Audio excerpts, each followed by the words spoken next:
무엇을 구하십니까? 이런 말씀 제목으로 함께 은혜를 좀 나누려고 하는데, 여러분, 하나님께 창조 사역을 마치신 직후에 우리 인류 조상인 아담과 하와가 하나님께서 먹지 말라고 하신 선악과 나무의 열매를 따먹습니다. 왜 따먹었을까요? 어디에 원인이 있었던 걸까요? 창세기 3장 6절을 보면 원인을 좀 알 수가 있습니다. 원인은 신기하고 신비한 것에 대한 호기심 때문이었습니다. 노란 색깔로 되어 있는 부분을 한번 보십시오. 먹음직도 하고 보암직도 하고 지혜롭게 할 만큼 탐스럽기도 한 나무인지라 얼마나 호기심이 발동이 됐으면 따서 먹었을까 싶습니다. 사실 호기심을 갖는다는 거, 신기한 것에 대해서 어떤 관심을 갖는다는 거 나쁜 것 결코 아닙니다. 근데 문제는 이미 진리로 입증되고 내가 붙들고 있는 것 속에서 그 진리를 이해하고 있는데 그건 내팽개쳐 놓고 늘 불필요한 새로운 어떤 진리를 찾아 헤매는 것, 이것만큼 시간 낭비가 없습니다. 어느 인문학자가 이런 말을 합니다. 지성적으로 진짜 뛰어난 사람은 누구인가? 모든 지식과 진리를 다 가지려고 버둥거리는 사람이 아니고 이미 자신이 가지고 있는, 자신 안에 품고 있는 그 진리 자체가, 그 지식 자체가 소중하다는 것을 깨닫는 사람이다, 이렇게 정리를 해줍니다. 굉장히 의미가 있는 얘기죠. 지금도 기독교회 내에 이단들이 생기는 근본적인 이유는 하나님께서 이미 충족하게 허락하신 특별 계신 성경만으로 만족하지 못하고 삐뚤어진 호기심을 가지고 있는 사람들 때문에 이단이 계속 생겨나고 이단으로 넘어가는 사람들이 계속 발생한다는 것을 우리가 볼 수 있고 또 보고 있습니다. 근데 오늘 본문을 보니까 예수님 당시에도 이 삐뚤어진 호기심 때문에 예수님으로 하여금 깊은 탄식을 자아내게 만든 사람들이 있습니다. 바로 바리새인들인데, 이 삐뚤어진 호기심을 가진 바리새인들이 등장하는 오늘 본문에서 아주 우리들이 몇 가지 중요하게 얻을 수 있는 교훈이 있습니다. 첫 번째로, 이 삐뚤어진 호기심을 가진 사람들은 악하게 행동합니다. 악하게. 원수같이 지내던 자들과도 자기 목적 달성을 위해서 쉽게 하나 되는 악함을 이 삐뚤어진 호기심을 가진 사람들은 보여주는 경우가 많이 있습니다. 본문의 사건을 동일하게 기록하고 있는 마태복음 16장을 보면 이 내용이 나오는데, 마태복음 16장 1절을 보면 이런 기록이 나옵니다. 바리새인과 사두개인들이 와서 예수를 시험하여 하늘로부터 오는 표적 보이기를 청하니, 우리가 지금 보고 있는 마가복음에는 그냥 바리새인이 질문했다 그렇게 되어 있는데, 마태복음 16장 1절에는 두 개의 파가 등장합니다. 바리새파, 사두개파, 이 두 개의 파가 등장합니다. 바리새인만이 아니라 사두개파가 함께 와서, 사두개인들이 함께 와서 예수님께 아주 특별한 표적을 구했다, 그렇게 기록을 하고 있습니다. 바리새인과 사두개인은 어떤 사람들입니까? 근본적으로 서로 하나가 될 수 없는 사람이에요. 똑같이 율법주의자들이지만 바리새인은 부활을 믿고 사두개인들은 부활을 믿지 않는 사람들이었습니다. 이런 근본적인 의식의 차이만이 아니고, 특별히 사두개인들은 당시에 이스라엘을 속국으로 만들었던 그 로마 정권에 아부를 합니다. 왜 아부를 했을까요? 아부를 했으라도 이 현실주의자들이니까 현실에서 잘 살아남아야 되니까 아부를 했으라도 종교적으로 또 정치적으로 자기 기득권을 유지하는데 수단과 방법을 가리지 않는 사람들, 그래서 유대 공동체 내에서는 소위 매국노들로 낙인 찍힐 수밖에 없었던 사람들이 사두개인들이에요. 그 상황 속에 팔레스틴 땅을 위임받아 다스리는 분봉왕 헤롯도 사두개인과 한 통속입니다. 현실주의자들은 그럴 수밖에 없죠. 반면에 이 바리새파는 오로지 율법에만 충실한 태도를 보이면서 반로마적 경향을 가진 사람들입니다. 자신들이 기대하는 메시아가 오시면 이 억눌린 모든 정치적 상황이 회복될 것이다, 정치적 해방이 올 것이다, 그렇게 기대했던 사람들입니다. 자기 기득권 유지에 혈안이 되어 있던 사두개파와 유대민족의 메시아가 오시면 이 모든 상황은 다시 해방되고 치유되고 회복될 것이다, 이런 생각을 가지고 있는 바리새파는 서로 물과 기름의 관계입니다. 그래서 평소에는 서로 두 파가 원수지간이에요. 그런데 예수라는 공동의 적이 생기면서 사사건건 대립하던 이 두 파가 하나가 됩니다. 정치적으로 보면 매국노하고 독립군하고 손을 잡은 것입니다. 야합을 한 것입니다. 있을 수 없는 일이 벌어진 것이죠. 그런데 역사적으로 보면 이 바리새파와 사두개인들만이 아닙니다. 서로 원수되었다가 예수님 때문에 갑자기 하나가 된 사람들이 있는데, 누가복음 23장 12절을 한번 보십시오. 예수님을 십자가에 못 박도록 결정한 헤롯과 빌라도, 당시의 지도자들입니다. 정치 지도자들. 뭐라고 되어 있습니까? 헤롯과 빌라도가 전에는 뭐였다고요? 원수였으나 당일에 서로 뭐가 됐다고요? 친구가 됐습니다. 자신들이 평소에 주장했던 것, 그 모든 것들이 휴지 조각이 되고 자신들의 권위와 위상이 땅에 추락할 것이 이제 보이니까, 예수 한 사람 때문에 그런 일들이 벌어질 것 같으니까 똑같이 위협의식을 느낀 사람들이 동지가 된 것입니다. 손을 잡은 것입니다. 이 비뚤어진 호기심을 가진 사람들은요, 이게 극에 달하면 눈에 보이는 게 없는 것 같아요. 역사가 이건 증명을 해주죠. 자, 그런가 하면 또 한 가지, 비뚤어진 호기심을 가진 사람들이 보여주는 또 하나의 모습은 뭐냐 하면, 항상 특별한 것을 요구합니다. 특별한 것. 본문 11절 말씀 보면 사두개인과 바리새인들이 예수님께 어떤 요구를 합니까? 바리새인들이 나와 예수를 힐난하며 그를 시험하여 하늘로부터 오는 표적을 구했다 그랬습니다. 이 요구에 대해서 예수님 반응 본문 12절에 기록되어 있는데, 딱 요약하면 이런 얘기예요. 마음속으로 깊이 탄식하셨다. 야, 이 사람들 정말 몰라도 너무 모르구나, 그런 의미입니다. 그런데 이런 예수님의 답답한 단식의 표현이 오늘 본문 바로 뒤에 뒤이어 나오는 사건, 제자들과 함께 예수님께서 배를 타고 갈릴리 호수를 건너가시는 그 상황 속에 또 한 번 반복됩니다. 여러분 보십시오. 마가복음 8장 13절에서 18절 말씀, 그 내용이 아주 자세하게 기록되어 있는데요. 13절에 보니까 그들을 떠나 다시 배에 올라 건너편으로 가시니라. 제자들이 떡 가져오기를 잊었음에 배에 떡 한 개밖에 그들에게 없더라. 예수께서 경고하여 이르시되 삼가 바리새인들의 누룩과 헤롯의 누룩을 주의하라 하시니, 제자들이 서로 수군거리기를 이는 우리에게 떡이 없음이로다 하거늘, 예수께서 아시고 이르시되 너희가 어찌 떡이 없음으로 수군거리느냐? 아직도 알지 못하며 깨닫지 못하느냐? 너희 마음이 둔하냐? 너희가 눈이 있어도 보지 못하며 귀가 있어도 듣지 못하느냐? 또 기억하지 못하느냐? 여러분, 이 좀 끊어서 읽으니까 어떻게 이해가 되는지 모르겠습니다만은 이 뭘까요, 이게? 예수님께서 지금 제자들을 책망하시는 말씀입니다. 먼저 바리새인의 누룩과 헤롯의 누룩을 조심하라. 이 바리새인의 누룩은 바리새파의 간고한 율법주의를 조심하라는 의미입니다. 헤롯의 누룩은 뭘까요? 아까 헤롯을 포함해서 사두개파는 어떤 사람들이라고 그랬습니까? 현실 세계에만 목을 걸고 살면서 로마 정권에 아부하는, 한마디로 물질주의에 매몰된 사람들입니다. 이거 조심하라는 거거든요. 근데 제자들은 그 의미를 여전히 깨닫지 못하고 먹을 떡에만 관심이 있습니다. 걱정을 합니다. 이런 제자들을 향해서 예수님은 이렇게 말씀하셨죠. 눈이 있어도 보지 못하고 귀가 있어도 듣지 못한다. 너희들 내가 행했던 거 기억하지 못하느냐? 그렇게 단식을 하셨습니다. 지금 제자들과 함께 배를 타고 갈릴리 호수를 건너가시는 예수님이 어떤 분이십니까? 너희들 기억하지 못하느냐? 예수님이 말씀하셨습니다. 뭘 기억하라는 얘기였을까요? 얼마 전에 떡 5개 물고기 2마리로 내가 5,000명 먹이고 기적을 베푼 그 사건 기억하지 못하느냐?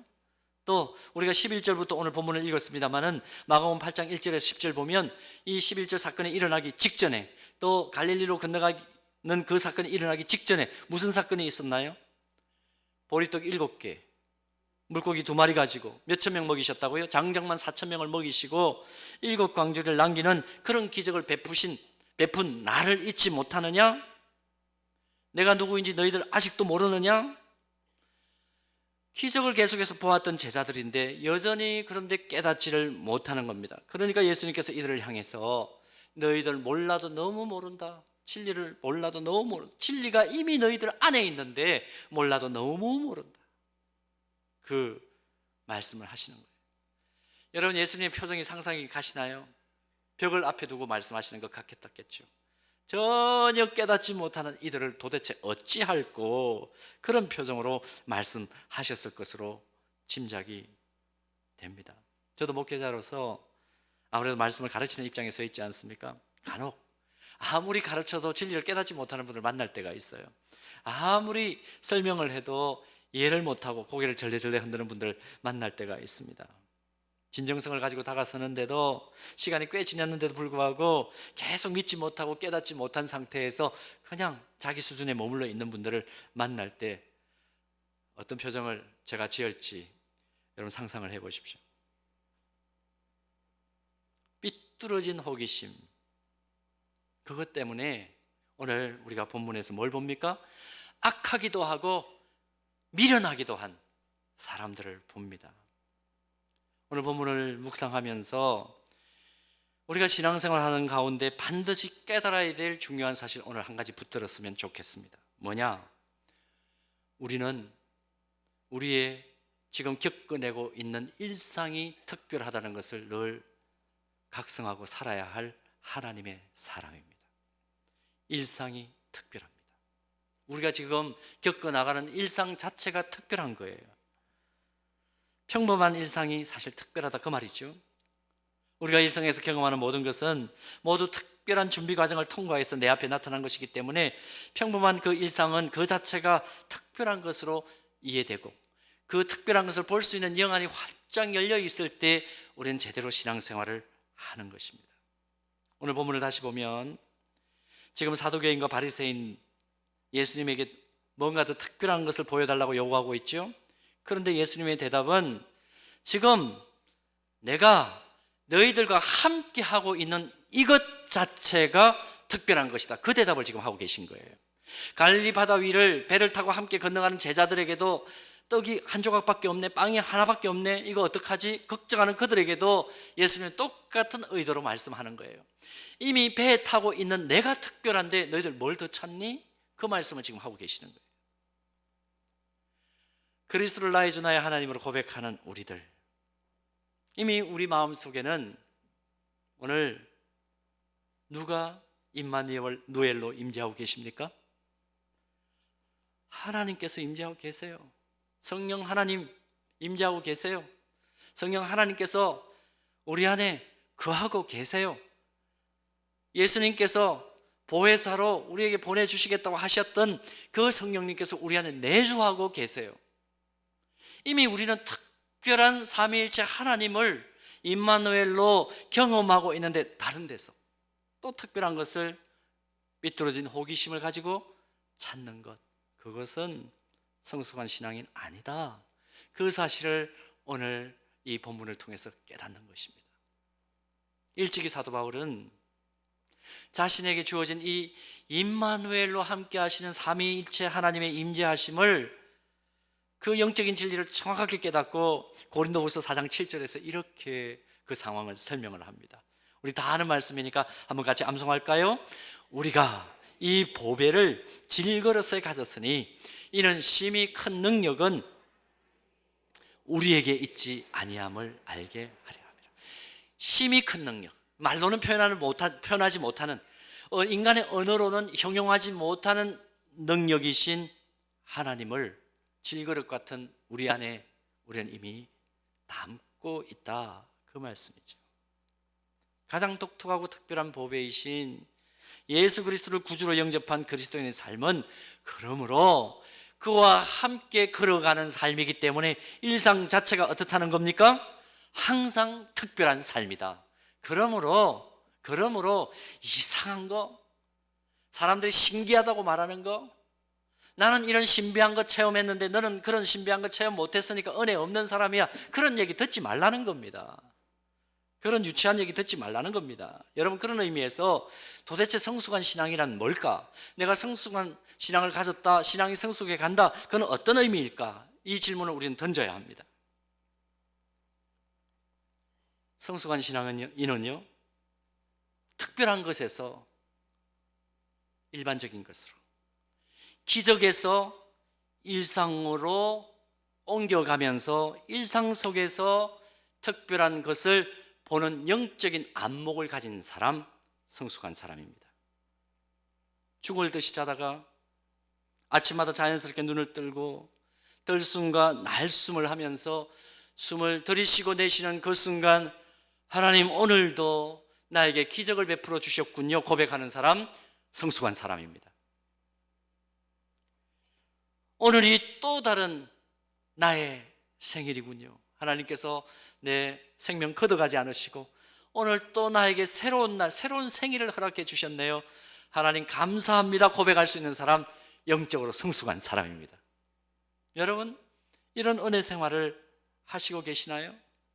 성경은 평범한 일상이 정말 그게 특별한 것이라고 설명해 주는 여러 사건들을 빼곡하게 기록해 놓고 있습니다. 대표적으로 한번 볼까요? 출애굽한 이스라엘 백성들, 광야를 거쳐서 약속의 땅 가나안으로 계속해 진군해 갔죠.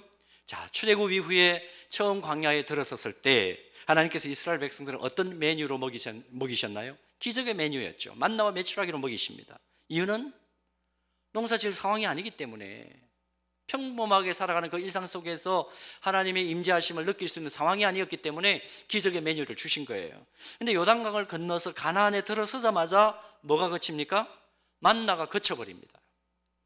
이것은 지금부터는 농사를 짓는 일반적인 상황 속에서 농사 지어가면서 하나님께 감사하면서 사는, 그 소출에 대해서 감사하며 사는 그런 은혜의 사람 되어라, 그 의미이거든요. 여호수아만 봐도 그렇습니다. 여호수아에 딱 들어가면 여리고성을 우리가 승리할 때에 우리가 이미 아는 대로 어떻게 그들이 이깁니까? 여리고성을 어떻게 정복합니까? 철저하게 하나님의 도움으로 빙빙 돌다가 승리를 합니다. 근데 그 이후에, 그 특별한 승리를 거둔 이후에 그 다음 전투 아이성에서는 어떻게 합니까? 매복과 전략이라는 전투적인 전술과 전략을 통해서 이들은 승리를 경험합니다. 특별한 기적에서 일상의 전략으로 패러다임이 바뀐 거예요. 신약시대도 와볼까요? 예수님께서 이 땅에 계셨을 때와 예수님과 함께 먹고 자고 하면서 훈련받았던 제자들이 활동했던 복음서와 사도행전까지는 뭐가 많이 나옵니까? 기적이 많이 나옵니다. 근데 여러분, 사도행전 이후에 기록된 소위 바울이 썼던 서신서들을 한번 보세요. 거기는 기적보다는 사도 바울이 각 교회에 부탁하는 뭐가 있습니까? 메시지가 주된 내용입니다. 기적이 무엇으로 대치된 겁니까? 말씀으로 대치된 것입니다. 뭘 의미하는 것일까요? 이제는 말씀 붙들고 살아라, 그 얘기죠. 말씀의 원리를 의지하면서 평범한 일상에서 은혜의 특수를 누리며 살라, 그 뜻입니다. 말씀 자체가 특별한 기적이라는 거예요. 신앙생활 우리 처음 할 때, 처음 시작했을 때 기적들을 많이 경험하지요. 특별한 은혜와 은사를 많이 경험합니다. 정말 유치한 기도를 가지고 기도를 하는데도 즉각 하나님께서 응답해 주시는 때를 우리가 경험했습니다. 왜 그렇습니까? 믿음이 어리고 연약하기 때문입니다.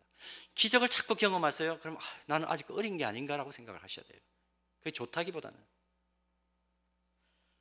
믿음이 어리기 때문에 하나님께서 조심조심 다루시는 겁니다. 그러나 믿음이 성숙하게 되고 성장하게 되면 이제는 말씀과 말씀의 원리에 의해서 일상을 살아가면서 영안이 열려가지고 이것이 진짜 은혜로구나, 그렇게 고백할 수 있는 사람으로 변화된다는 거예요.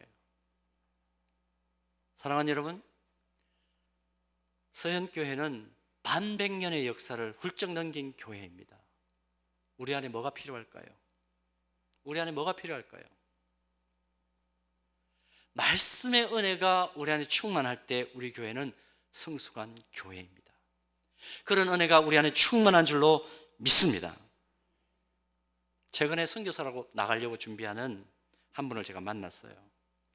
큰아이가 중2, 그 밑으로 아이들 셋이나 되는 이 다둥이 가정, 대가족입니다. 근데 대화를 해보니까 이 양반이 나라만 딱 정해놓고 그 나라 언어도 제대로 준비를 안 했어요.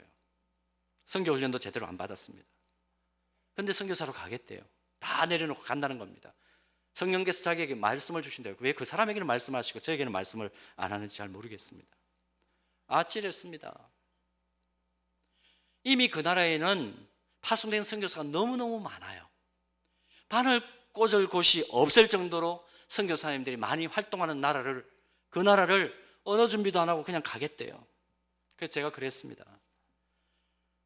만약에 헌신하는 선교사들이 없고 그 나라의 선교사들이 아무도 들어가지 않은 상황이라면 지금 그냥 가셔도 됩니다. 그러나 지금 한국교회의 선교 역사가 100년을 이미 훌쩍 넘었고 그 나라에 이미 헌신된 선교사들이 많이 사역을 하고 있는데 꼭 가고 싶으면 철저히 언어 준비부터 하고 그 다음에 철저히 좀 준비하고 그 다음에 가십시오. 이제 더 이상 여리고 전략은 안 됩니다. 제가 그렇게 얘기했어요. 여리고 전략은 안 됩니다. 여리고 전략이 뭡니까? 문제가 생기면 그냥 도는 겁니다. 그냥 도는 거예요. 아무 대책 없이 그냥 도는 거예요. 가고 싶은 곳이 있고 헌신하고 싶은 영역이 있고 또 뭔가 자기 나름대로 목적이 생기면 선한 목적이 생기면 아무 준비도 없이 그냥 떠나버리는 겁니다. 그리고 그 과정 속에서 흘리는 눈물이나 낭비하는 시간에 대해서는 아무 개념이 없어요. 물론 믿음 지상주의로 사역할 때 성령께서 아직도 역사하시는 것은 사실입니다. 그거 부정할 수는 없습니다. 그러나 항상 그런 것 아닙니다. 기적을 한번 경험했으면 이제 전략을 가지고 준비하고 대가를 치를 각오를 해야 일상 속에서 특별함을 발견하고 특별한 은총을 누릴 수가 있습니다.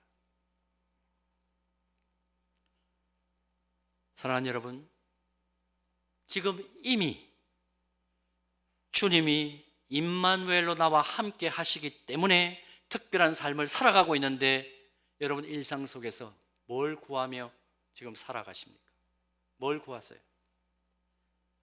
뭘 찾고 있습니까? 삐뚤어진 호기심 다 내려놓고 지금 내가 나와 동행하시는 주님과 함께 보혜사 성령과 함께 나를 도우시는 성령과 함께 살아가는 그 삶 자체가 기적인 것을 깨닫는 성숙한 저와 여러분 되기를 주님의 이름으로 축복합니다. 하나님의 별명 가운데 여호와 삼마라는 하나님의 별명이 있습니다. 에스겔 48장 35절 보면 이 하나님의 별명이 나오는데 뜻이 무엇입니까? 이미 알고 계신 분도 있으시죠? 여호와 삼마 무슨 뜻입니까? 언제나 거기 계시며 나와 함께 하시는 하나님. 우리는 그 하나님을 나의 주 나의 하나님으로 고백하며 신앙생활하는 이미 특별한 사람들입니다.